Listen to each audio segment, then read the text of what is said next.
Hello, this is Kenneth Reese, founder, owner, and operator of WataugaOnline.com. I hope each of you that are viewing are well and your family and friends are also well as we continue with this new normal as a result of the COVID-19 outbreak. Today, I'm glad to be joined by Dr. Scott Elliott, the Superintendent of Watauga County Schools. At the time of this interview, it's Friday afternoon, and the school system has nearly wrapped up the meal and food distribution prior to next week's spring break.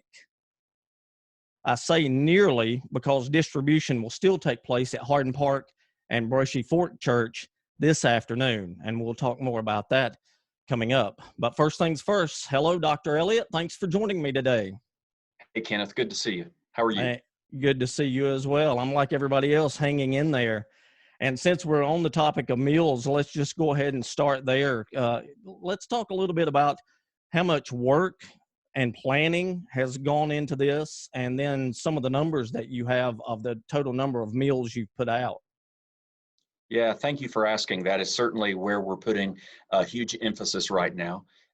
As you said, it's mid-afternoon here on Friday afternoon, and in just a little bit, we'll begin our supper time meal service at Hardin Park School and at Brushy Fork Baptist Church. We have been serving meals since Tuesday, March the 17th, I think it was. The governor closed schools that Saturday, and it took us a day to make some adjustments to our menus, get some ordering, reorder the types of foods that we could package for curbside distribution. But we've been distributing meals 5 days a week ever since then, so a little over 3.5 weeks.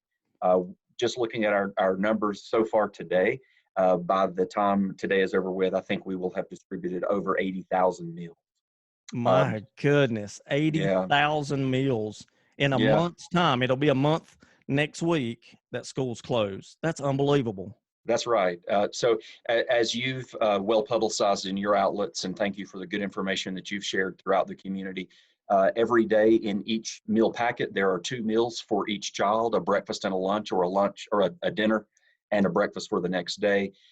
When people come through the car rider lines at our 6 schools or at Brushy Fork or along one of the 13 different bus routes or car van routes that we have been running all throughout the county, they get those 2 meals. We've been averaging about 4,200 to 4,500 meals a day.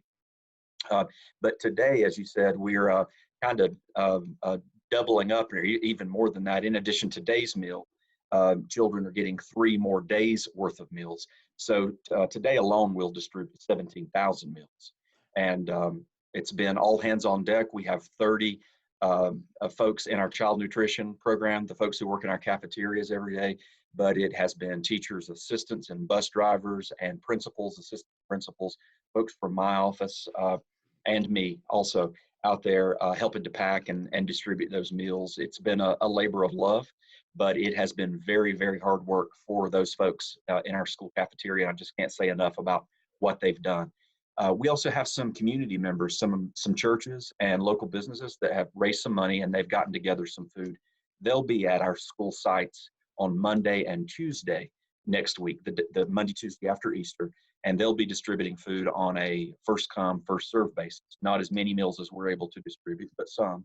And they'll also have information available about our important community partners, the Health and Hunger Coalition, Hospitality House, and other places where folks can find food assistance if they need it throughout next week. And then we'll be picking back up with our regular daily meal service the following week. So you talk about the total number of meals that have been distributed.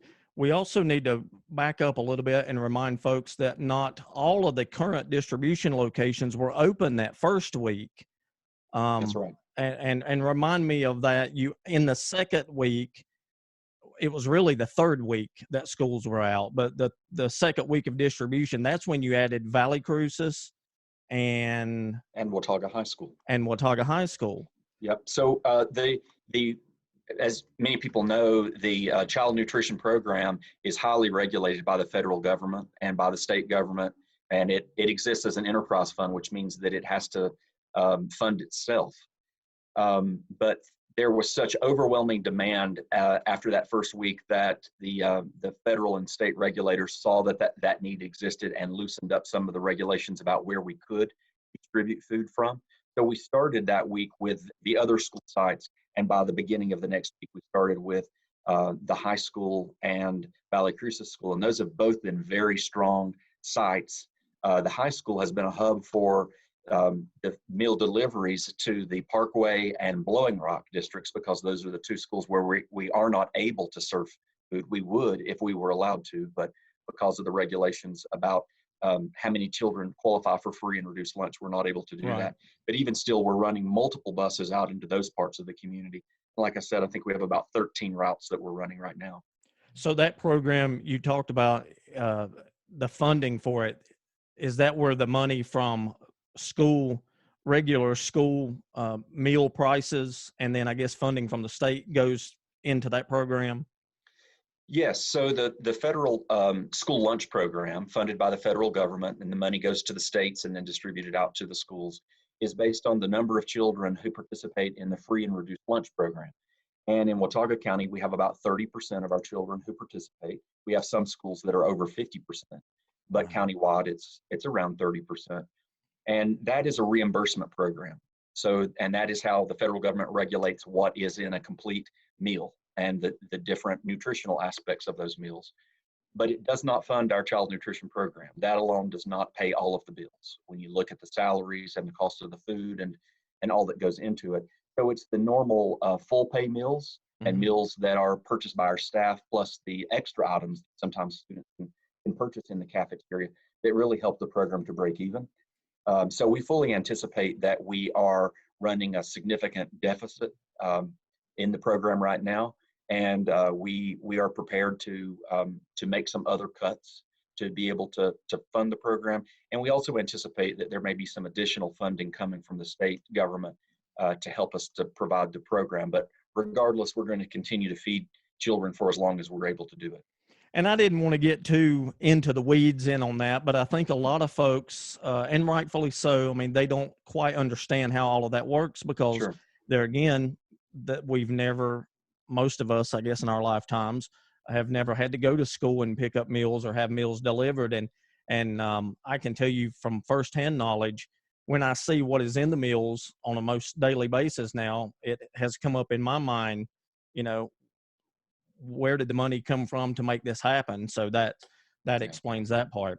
Yeah, Um, they thank you for saying that, and it um, it just goes to show though that all of these things are complicated, and yes. it takes some work from everyone at the state level down to the local level to figure out how to make it happen. But there was never a question in our minds from the day that Governor Cooper closed schools.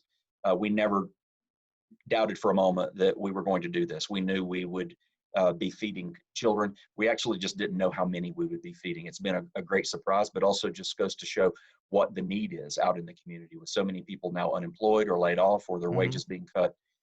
It's a small thing that we can do to help the community. And the social media posts that the Watauga Schools shared, and then I shared on my outlets, it was staggering to look at the picture that y'all posted. I think it was Thursday. And then there was a photo that I shared today from a young lady at the high school. And it was just staggering to see all the bags there, knowing that that's a full week's worth of meals. And I think that is really hitting home to folks that see that, of what an undertaking that alone is to provide meals for an entire week. Yeah, and what a need we have in this community. We're blessed in this community that we have a relatively vibrant economy under normal conditions, but there is still a lot of great need in this community. And Hmm. of course, these are very unusual times, and many people appreciate having those meals and knowing that their children are going to have at least two good quality meals a day, and that's a little bit of money that can be saved within those families for other needs that they have. But thank you for sharing that information, and it just sheds a little bit of light too on the work that happens really every day in our schools.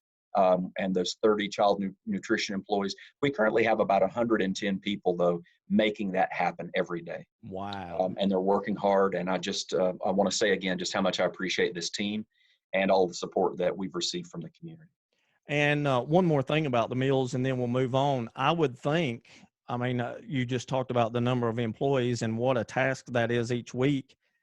I guess you also have to give prop to the food distributors, the milkman, the bread guy, Right. everything that's delivered, because it's not just Watauga, of course, it's statewide that every school system, I would think, is doing this, or most every school system.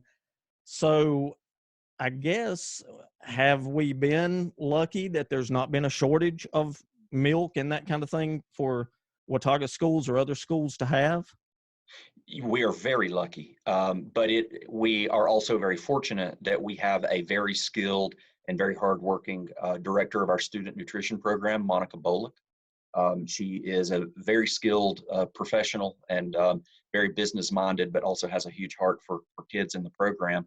And like I said, that Saturday when we heard from the governor that schools were going to be closing, she immediately began adjusting the orders that we had on file with Cisco Food Distributors, that's one of Mm-hmm. our big vendors, and making adjustments to menus for what could be distributed this way. There is a great demand across the state in ways that you might not immediately think about. Milk has not been as big an issue. You might know across the country, there's actually declining demand for milk, Yeah. liquid milk products. So I'm actually glad that the child nutrition programs are helping to sustain our dairy farmers to some extent, or helping to support them a little bit. But Cisco, and we also are a part of a food purchasing consortium of other school systems that go in together to do bulk bidding and bulk purchasing. And Mm-hmm. that's given us some leverage as well. But there have been some things that we just have had a really hard time getting our hands on. So I mentioned earlier, 4,200 meals a day, today 17,000 meals, all in to-go containers. So we have Yeah. used cardboard containers and styrofoam containers and plastic bags and cardboard boxes, anything that we could possibly get our hands on. And I just want to thank all the local businesses, grocery stores, restaurants, uh, Appalachian State, and others who have either helped us to purchase those from their own vendors, or in many cases have donated those products to us so that we could get those food items out. And I'm glad you mentioned that, because I had thought about that as well. The demand for the styrofoam containers and the bags to put them in, and the plastic forks and plastic spoons. I mean, it's things like that you don't think about on a regular basis, Yep, and of course each meal has to have all of those to make it that's happen. right. And at Um, a time when all the other restaurants in town are needing all the very same thing. yeah, exactly right. Um, let's back up to the big picture a moment. We talked about that next week will mark 1 month since the schools have been closed. Now, Watauga schools were already planning ahead of time for this. We need to make sure and mention that again. It's not something that you and administrators were surprised by. Those of us in the media that follow the governor and write about him, I mean, we knew it was coming. A lot of the public did not, and they were very surprised and very shocked. So we know what kind of challenges parents have had to deal with, adjusting to staying home, a lot of them, and having the kids around all the time. What are some of the biggest challenges you as a superintendent have faced? Yeah, well, we certainly could not have seen a global pandemic coming, but we began paying attention to this and doing some planning as early as January. When we came back, uh, from the Christmas break and began to see how this was spreading globally. And then with each successive week, we started doing more and more careful planning until even the week before the governor closed schools, we had some fairly detailed contingency plans in place for what we would do in terms of protecting our employees and so on. And from that, thinking about the lead up to it, I developed three priorities that have really, I think, still kind of guided our work. The first is the health and safety of our employees. We're the third largest employer in Watauga County with around 700 employees, and their health and safety has to come first. And without that, we can't do much of anything else. So we immediately, on the Monday after the governor closed school, communicated to folks that anyone who needed to stay home because of their own health conditions, or they're caring for someone with a health condition, was able to do that. And we can kind of come back to that remote work piece in just a little bit. But the second priority was trying to support and continue, to the extent possible, the education of our students. So within 3 days of school being closed, we began to distribute 2,000 laptop computers to students in grades 3 through 7 who don't already have take-home devices. Right now, we have a little over 3,800 laptop computers that are out being used and out in homes being used. And without that, we wouldn't be where we are right now. with our remote learning plan. And third is continuing to feed our children. And so we've stayed focused on those three things and just worked through the individual and unanticipated problems as they've come along. As of right now, well, let me back up to that first week. We closed all of our facilities immediately. And for the first 2 days, gave our teachers time and the space to just be able to plan, because we kind of knew what was to come and knew that very soon they probably wouldn't have access or be able to get out and into the schools. So they were able to plan for 2 days. Then for the next 3 days, we distributed all of those packets, the printed packets for kinders, first and second grade, and those laptop computers. Immediately started our food distribution program. And as of today, I would say the vast majority of our employees, I couldn't put a number on it, but well over 90% probably of our employees are working from home. We've had a few more come in for these heavy meal distribution days, but anyone who needs to work from home or simply wants to work from home and their job can be done from home, they're at home, and we've encouraged them to stay at home. Many of our employees, and myself included, we are parents and we have little ones at home. So we've been very flexible with allowing people to bring their children to work as long as they could, appropriately social distance and as long as everyone was healthy. And that has been helpful to some people. But right now it's a fairly skeletal crew of administrators, child nutrition employees, our maintenance folks, and our transportation people right now. And I'm glad you brought that up about teachers, administrators, yourself that have children, because I think it's easy for the public, and rightfully so, to forget that, you have sons and daughters as well, you, the administrators, the teachers. So all of your staff is having to juggle the professional side of still teaching and doing the administrative work and being a parent to make sure, hey, my kid is still doing their classwork every day too. Yes. So it's doubly hard for them. And my wife is a teacher, so she's experiencing this with teaching her own students and trying to stay connected with them and to give them meaningful work to do, and also helping to support our two children. And we're taking turns with that. But she's done the vast majority of that with the hours that I've been working lately. But we were very deliberate from the beginning to say that we wanted to limit or try to limit the amount of time that a student would work on instruction at home to about 3 hours a day. And we know that it took us, a few days or a week or so to kind of figure that out, what was the appropriate amount of work, or what students needed more or what students needed less.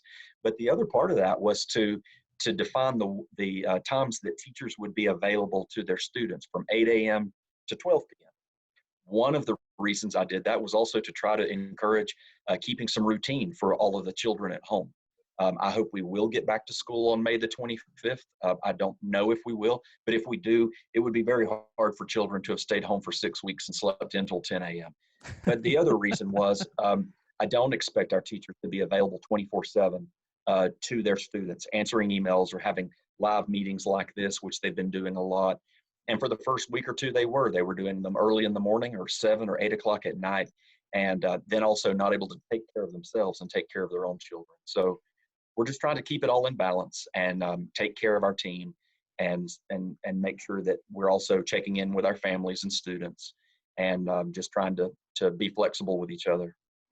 I won't keep you much longer. I've got just a couple of more questions, and I want to go back to a historical point right now, because I suspect that a lot of the viewers that see this will not know this fact. We don't know if schools will go back in person or not. That's a decision that will be left up to the governor's office. There's a lot of social media talk about that, and we're not going to get into that. Right. We're a month, like I said, next week from when he ordered schools closed. If you go back and look, and you may know off the top of your head, before that, we were closed, what was it? I think 12 days, 11 days for winter. As a historical note, this is already, well, let's see, 11:30. Yeah, this is already the most number of days that Watauga schools have ever been closed. And when it's all said and done, it may be consecutive days. The record is actually 39 days in the year of 1977 and 1978 for a massive winter storm. And I think there were actually two storms that came in back to back in those years. And in your meeting the other night, Mr. Childers was talking about how he went on the radio and was giving lessons. And I've heard a lot of folks that I know that were in school here during that time remember those days. There were 33 days in 1976 and 77 that were missed.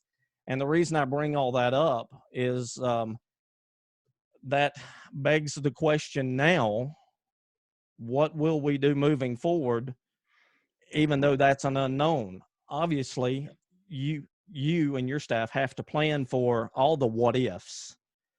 Can you give me an overview without exactly knowing how that might play out? Yeah, how it might play out. That's a great perspective, Kenneth. That we've been fortunate in the last few years to have relatively mild winters, though we've had some real pesky days that were quite marginal. We maybe could have gone, maybe not. This now puts all of that in perspective, doesn't it? Yeah. And it's worth noting too that on average we miss 22 days in winter, and that's on average. On average, yeah. So yeah, this is historic for sure.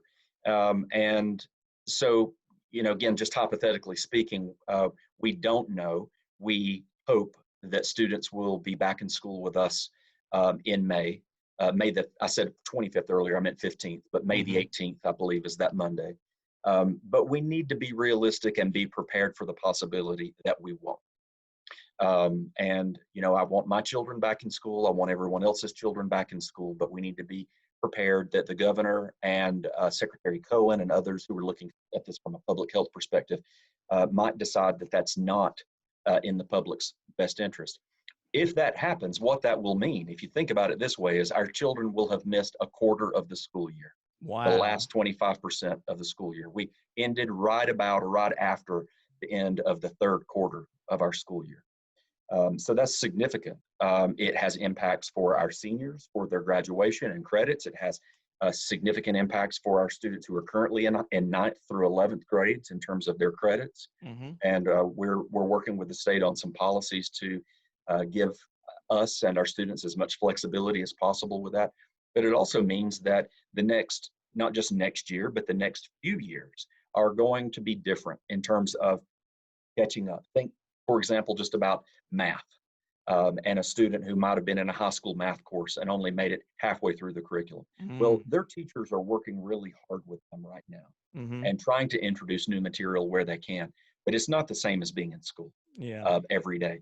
So there are going to need to be some adjustments made to curricula for next year.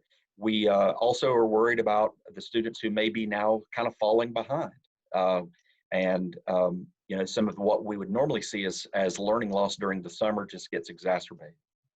Nothing is official, but we are hearing some talk from the legislature that they may add some additional student days to the school calendar for next year, may add some additional teacher work days for our teachers so that they can come back a little earlier next year and plan, or maybe have some teacher work days during the first few weeks. So by saying that, the possibility that we start earlier, and really right. For those of us that have lived here in Watauga, either from here or lived here a long time, it would be back to where we used to start. Be. And that's right. That's a whole nother topic for another day. But it is, but it's relevant, Kenneth. When you and I were in school, we were back in school around the second week of August. Yes. And high school first semester was over with before our Christmas break. And we might miss 10, 15, or those 25 or 30 days, and we would still be out of school, in early June or late May. Yep. And there is a huge argument to be made that issues like this only shine a brighter light on the need for greater calendar flexibility. But just looking at next year's calendar and what we need to do to try to help support our students because of the situation that we're in now, I think it's a real possibility that our students could be coming back to school a week or two earlier next year. And we all need to be flexible and ready for that to happen.